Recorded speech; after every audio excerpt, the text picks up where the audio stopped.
Hello there. Welcome to Sherry Makes Stuff. I'm Sherry and we're going to make stuff. Well, I'm in the middle of making stuff. So this is not a doll video, although I could do kind of a mommy and me kind of thing or a dolly and me kind of thing where I make this dress not just for me but also for my doll. If you'd like to see that, let me know. Give me a comment. So this is just a very, very quick video. I just wanted to fill you in on what I'm doing. And if you want me to vlog this process, maybe I will just anyway, because I think this is going to keep me busy for a little while. So what's the project? Well, the project is that every year, for years, I have said that I wanted to make a dress for Pride Month. And I just never have done this. So this year I decided this is the year. This is the year that I'm going to do it. So I started up a little sketch of an idea. This is based on some inspiration dresses that I found on the internet. I'll put up some pictures for you to see that I found around the internet. And this is kind of my basic design idea that I've come up with. So that's where I start. I just start by looking at pictures, I start with a general concept, I start with some general ideas, and then I just start to sketch, what might that look like as a finished dress. And then I start to kind of work out, okay, what do the individual pieces look like? Like, what's this transition look like? Do the stripes have to match these up here? Like, that's a whole bunch of math. Do I want to work that out, right? Or am I okay with the stripes not matching? I've decided that I'm okay with the stripes not matching. So the pride flag is 6 colors, or at least the rainbow flag that is commonly used is the 6 primary and secondary colors. So I'm going to use 6 colors in the front, 6 colors in the back on the bodice, but the skirt is going to be 18. So it's going to be 3 sets of 6. So I like that because then you're not stuck with the 3 in the front, 3 in the back on a skirt. I think that can look a little unbalanced. Odd numbers are better than even numbers. There's just a lot of things, a lot of design decisions that are going into that, which is why I'm doing it that way. So we're going to do 18 panels on the bottom and 6 on the top. Or 12 on the top, sorry. 6 in the front, 6 in the back. So the top I'm going to worry about later. We're going to do that later. That's going to be kind of its own challenge. I have to decide what I want it to look like. I've got basically just kind of a little tank top. I want an empire waist so that it's loose and flowy and comfortable. I want something that's like fun summertime kind of dress that I'll just want to grab all summer long. So that's the style that I'm kind of going for. So it's going to be kind of loose and oversized. At least that's my plan. And then cinched in at the waist, maybe with some elastic and then with this decorative tie. And there'll be some lace detail up at the front. You can see I sketched that out here. So then I start to go into the details, right? Like once I have the general idea worked out, what do the details look like? And this is how much detail I wanted to get in to with the top. I just kind of made some little notes for myself so I could remember what I was thinking, and I do that as I go along. I also, went through my Copic markers and found the colors that I liked to kind of get a nice balanced color wheel kind of thing. Do I want more red, more orange? Like, how do I want these colors to look? I decided I didn't want to go with really dark colors. I kind of started up here with these really dark colors, and those were too dark for me.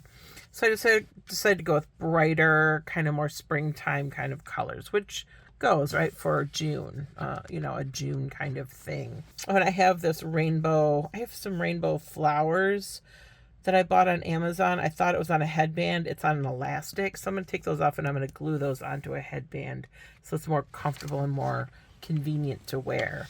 I'm getting out of order on you here, as I always do. So, first step, make the sketch. Second step is I start to go into the details. So again, the bodice, I'm either going to make a pattern for, or I'm going to dip into my commercial pattern stash, or I'm going to dip into my tried and true patterns that I've used for myself. I haven't decided which way I'm going to go with that yet, so I'm going to give that some thought. So we're going to work on that later. The first thing we're going to work on is the skirt.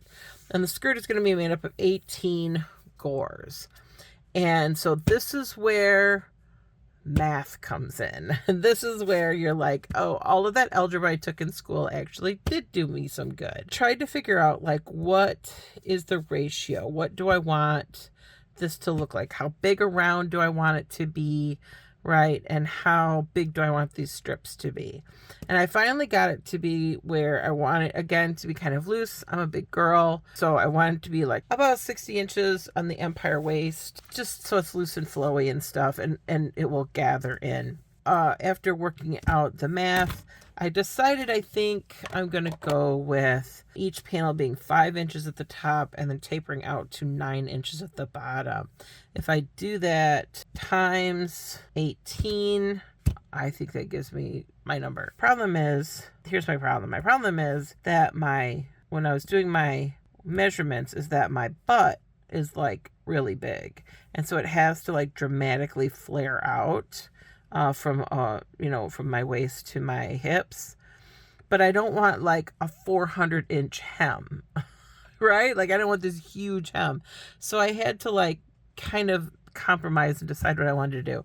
And so I decided I was going to go with 5 inches, which will make it too big at the waist, but I can gather it down to the 60 inches that I want, and it will give me a nice flowy kind of effect. And then it will flare out to the 9 inches at the bottom.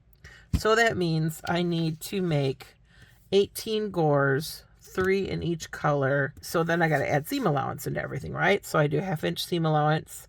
And I do that because then it's easy math. I just add 1 inch to everything if there's 2 seams. So I want this to be 36 inches long, finished. So I'm making this.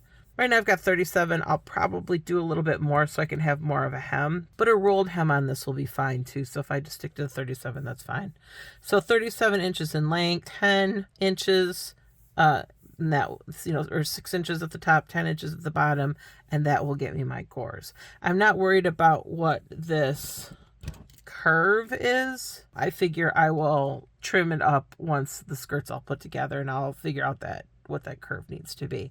So I'm not super worried about that. So that's my next step then, is I need to go through my fabric and find my colors. I want to shop my stash. That's always the first thing you want to do. And I went through my cottons. You look at the images that I used for my references. I had to make a decision, like, did I want to go with the florals? I kind of like that look. Or do I want to go with just solids? And I decided to go with just solids. I thought that would make it a little clearer that it's for Pride Month and all that kind of stuff. So going through my solid, and I just had more fabric in solids than I had in florals that would serve my purpose here. I might make this dress a second time all with florals, though. I really like that floral look on that one. This is what I've got. These are my colors. I'm not happy with these two, the blue and the green, because look at how much paler they are. So the hue is not the same. So the hue, the intensity of the hue is not the same. And so there's a value difference. The value of a color is how light or how dark it is. And the value of these colors is dramatically different. And so they don't seem to really go together. These colors are all pretty saturated. These 4 are all pretty saturated and pretty close to the same color value. These 2 are not. So I can use these. These I'm going to have to replace. So I'm going to put in an order tomorrow for some fabric from Michaels, and we're going to see if we like it. They've got this house brand that's like $2 a yard. This is an on the cheap project, so it's okay to me because I want this to look a little shabby chic. So it's okay to me if it's kind of a soft fabric or kind of thin. And it kind of washes up kind of soft. So we'll see. We'll see what those are like, and we'll see if we like them. Also, it's summertime and I'm broke, so I got to take it easy on my budget. So I've got that on order for tomorrow. So we'll pick that up tomorrow and see if we like those colors.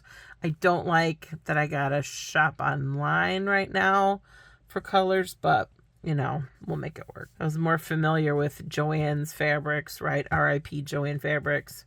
But it looks like Michaels is trying to step up to the plate, so we'll see how that goes.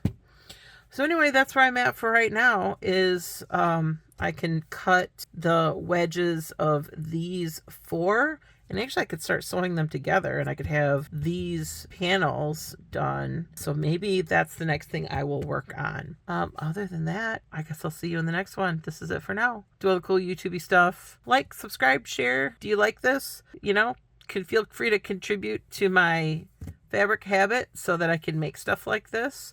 If you want to see that Mommy and Me version, the Dolly and Me version, and let me know. If you want to see me do a floral version once I finish this one, let me know. I'll probably ask for support from you guys to help me get some fabric because I don't have enough fabric to do a floral version. But it would be really cool to do a shabby chic version, I'm not going to lie. Okay, so that's it for now. I will see you in the next segment. Bye.